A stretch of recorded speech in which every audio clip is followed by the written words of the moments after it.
So this is part 5 in creating a pattern for the sound holes, and if you don't want to create a pattern like this, do watch the video, but there are some alternatives for creating different patterns. Here's a previous version of a boombox where you can see there were different kind of patterns that you used on the front. So you make sure you watch this video for creating the rectangular pattern. That's really interesting, but as an alternative you can start a 2D sketch and just highlight the front. Again, go to project geometry. You'll need to watch that previous video on creating the rectangular patterns to see this and for me to explain it in proper. But just select those lines like we did before, and then select the bottom part and use the line tool just to finish off that area. And we know that that is the area that we can now draw some tools in. Now, you might like to try a Polygon tool. Here it just starts as a default of 6 sides, and that just creates ourselves a nice hexagon there. And you might create a number of different hexagons. They're quite hard to see after you've done, because they add all of these different constraint points, but if you click done, you can see exactly where those parts are, and you can start highlighting these areas by clicking and dragging over them, and then using the move tool. You've already selected it there, but you also need to select a base point. So use that arrow key to just select one of those points, and then you can start moving it around according to that tool. And I might just draw that in a bit closer there.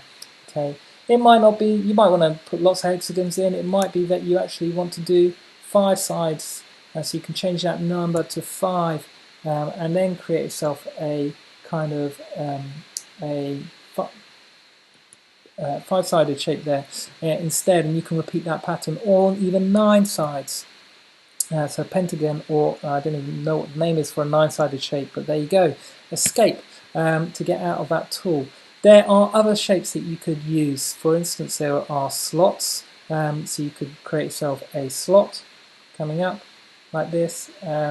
Okay, and then you might use the arc tool. Here's a nice 3-point arc tool here where you can kind of create some nice curves like this, and then you could join that to make a shape coming across. Now it's important that we don't just create lines. If I just create a line here, I won't be able to do anything with that line. I need a solid shape with all the edges closed for me to extrude out.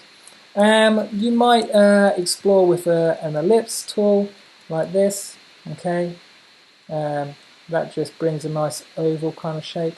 And then there's some line tools as well, but don't use any of these splines because they can give us some havoc.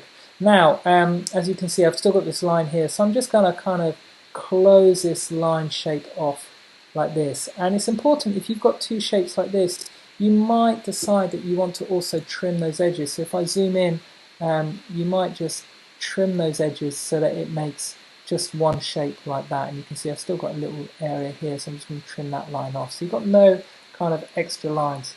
Once you put all your shapes in place, you might just use one repeating one like I showed you in this previous example, or lots of different shapes, or you might try and create a logo. Then go to the extrude button and select all the different areas that you would like to use. Okay, you can see I've selected them all there, and then obviously use the cut button here to cut all those shapes out, and that has now given you some sort of line. That was just to show you how to use different shapes and how to trim and overlap them. You may obviously do something a little bit more interesting, or repeat some patterns of some.